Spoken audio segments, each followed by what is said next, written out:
మా 10 ఏళ్ల కిందట అప్పటి మార్కెట్ లెక్కలకి రెట్టింపు వ్యయంతో నిర్మాత మన ముందుకైతే వచ్చింది 'బాహుబలి ది బిగినింగ్'. ఆ తరువాత 2 ఏళ్లకు కొనసాగింపు చిత్రంగా 'బాహుబలి ది కన్క్లూజన్' అయితే విడుదలైంది మావా. కట్టప్ప బాహుబలిని ఎందుకు చంపాడు అనే ప్రశ్నతో తొలి సినిమా ఆసక్తి రేకెత్తించగా, ఆ ప్రశ్నలకు సమాధానంగా రెండో సినిమా మన ముందుకైతే వచ్చింది మావా.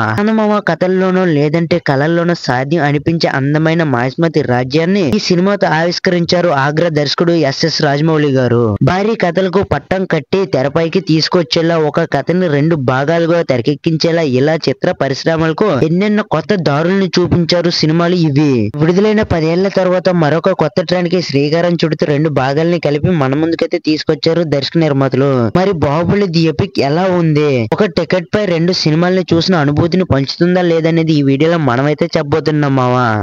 టాపిక్ లోకి వెళ్లే ముందు చిన్న రిక్వెస్ట్ మావా, ఇంకా ఎవరైనా ఈ వీడియోకి లైక్ చేయకపోతే ప్లీజ్ ఈ వీడియోకి ఒక లైక్ అయితే చేయండి మావా. ఎందుకంటే మీరు లైక్ చేయడం వల్ల మరికొందరికి వీడియో రీచ్ అయ్యే అవకాశం అయితే ఉంటుంది. అలాగే ఇలాంటి మరిన్ని మూవీ అప్డేట్స్ కోసం మన ఛానల్ ని తప్పకుండా సబ్స్క్రైబ్ చేసుకుని బెల్ ఐకాన్ అయితే ఆన్ లో పెట్టుకోండి మావా. And thank you for watching. 'Baahubali' సినిమాలో కథ అందరికీ తెలిసిందే. ఈసారి కథ కంటే కూడా మహిష్మతి ప్రపంచాన్ని మరోసారి పెద్ద తెరపై చూడడానికి 2 భాగాలు కలిపి చూసినప్పుడు పాత్రలు పంచి ఆ అనుభూతి ఎలా ఉంటుందో ఆస్వాదించడానికి వెళ్తారు మనమంతా.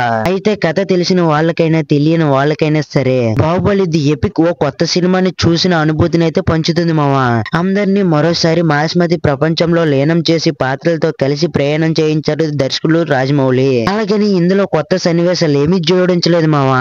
ఒక ట్రెండ్ డైలాగులు తప్ప అదనంగా ఏమీ ఉండవు. రాజమౌళి తెరపై చూపించిన మహిష్మతి రాజ్యాన్ని, లార్జర్ దెన్ లైఫ్ విజువల్స్ ని, యుద్ధాన్ని, శక్తివంతమైన పాత్రల పరిచయాన్ని చూపించిన మొదటి పార్ట్ కు విజయాన్ని కట్టబెట్టారు. అయితే ది కన్క్లూజన్ సినిమాతో అసలు సిసలు జక్కన్న మ్యాజిక్ ఏమిటో తెరపై కనిపించింది మావా. భావోద్వేగాల జడిలో అందరినీ ముంచేశారు. అందుకే ఆ చిత్రానికి అప్పట్లో అంతటి విజయం దక్కింది మావా. ఇప్పుడు ఆ 2 భాగాల్ని కలిపి చూస్తున్నప్పుడు ఒక థ్రిల్ చేసే హీరోయిక్ హై మూమెంట్స్, మరోవైపు కథలోని భావోద్వేగాలు మనసుల్ని కట్టి పడేస్తూ ఎపిక్ అనుభవాన్ని పంచుతుంది మావా.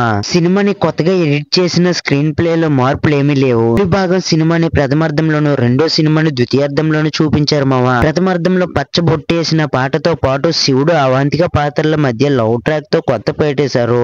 ఆ ఎపిసోడ్ కథనంతా రాజమౌళి తన వాయిస్ ఓవర్ తో చెప్పేశారు మావా. ఆ తర్వాత కీలక సన్నివేశాలను చూపిస్తూ కథని వేగంగా చెప్పే ప్రయత్నం అయితే కనిపిస్తుంది. ప్రథమార్థంలో యుద్ధం ఎపిసోడ్స్ ని కొంచెం కుదించి చూపించారు. దాంతో అవి మరింత పదునుగా అనిపిస్తాయి మావా. కట్టప్ప బాహుబలిని ఎందుకు చంపాడో తెలుసుకునేందుకు ఇప్పుడు 2 ఏళ్లు ఎదురు చూడవలసిన అవసరం లేదని సూచిస్తూ తొలి భాగాన్ని ముగించారు రాజమౌళి. 'బాహుబలి ది కన్క్లూజన్' కథతో ద్వితీయార్థాన్ని, భావోద్వేగాలను భరితంగా చూపించి ప్రేక్షకులను మరోసారి కట్టిపడేశారు మావా. అయితే ఎపిసోడ్ హైలైట్ గా నిలుస్తుంది. 2 భాగాల్లో 90 నిమిషాలకు పైగా సన్నివేశాలు తొలగించినా ఆ ప్రభావం సినిమాపై పెద్దగా కనిపించకపోవడం విశేషం మావా. ఒక సినిమాలో అవాంతం ఆ సన్నివేశాలు మారినప్పుడు సంగీతం పరంగాను, విజువల్ కోణంలోనూ సమస్యలు వస్తుంటాయి. విషయాలపై ప్రత్యేకమైన జాగ్రత్తలు తీసుకుని రీవర్క్ చేసినట్టు అనిపిస్తుంది మావా. చాలా రోజుల తర్వాత పెద్ద తెరపైన ప్రభాస్ రాయల్ లుక్ ని చూడడం అభిమానులకైతే ఓ పండుగ అనుభవమే. ప్రభాస్ ని మళ్ళీ అలాంటి డైనమిక్ లుక్ లో అంత హుషారుగా ఎప్పుడెప్పుడు చూస్తామని ఆశని, ఉత్సుకాన్ని రేకెత్తిస్తుంది ఈ చిత్రం. బల్లాలుగా రానా దగ్గుపాటిని తప్ప మరొకరిని ఊహించుకోలేం అన్నట్టుగా ఆయన అభినయం మరోసారి మైమర్పిస్తుంది మావా. టాప్ గా సత్యరాజ్, శివగామిగా రమ్యకృష్ణ, దేవసేన పాత్రలో అనుష్క, అవంతిగా తమన్నా కనిపించిన తీరు, అభినయం సినిమాని మళ్ళీ మళ్ళీ చూసేలా చేస్తాయి. సాంకేతిక బృందాల అత్యుత్తమ ప్రతిభ ఈ సినిమాలో కనిపిస్తుంది మావా.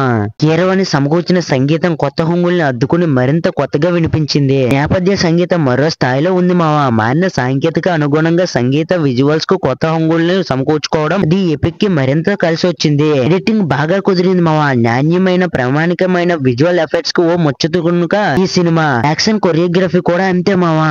భారతదేశంలో పాన్ ఇండియా ట్రెండ్ కి శ్రీకారం చుట్టిన 'బాహుబలి' సినీ వ్యాపారం ముఖ చిత్రాన్ని మార్చేసింది మావా. 2 భాగాలుగా సినిమాలే కాకుండా దీని మేకింగ్ ప్రయాణం కూడా డాక్యుమెంటరీగా ఇప్పటికే మన ముందుకైతే వచ్చింది. 2 భాగాలను కలిపి ఒక సినిమాగా తీసుకొచ్చే ఓ కొత్త దారిని 'బాహుబలి ది ఎపిక్' చూపించింది మావా.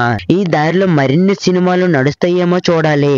'బాహుబలి' ప్రయాణం ఎక్కడితో ఆగేది కాదు, ఇంకా కొనసాగుతూనే ఉంటుందని చాటి చెబుతూ ఇందులో పాత్రలు 'బాహుబలి ది ఎటర్నల్ వార్' అనే ఓ యానిమేషన్ సినిమాని తీసుకొస్తుంది చిత్ర బృందం. ఆ సినిమా ప్రచార చిత్రాన్ని 'బాహుబలి ది ఎపిక్' సినిమాలో ప్రదర్శించారు మావా. ప్రపంచవ్యాప్తంగా యానిమేషన్ సినిమాల హవా సాగుతున్న ఈ దశలో చేస్తున్న ఈ ప్రయత్నం ఇంకెన్ని సంచలనాలను సృష్టిస్తుందో చూడాలి మావా.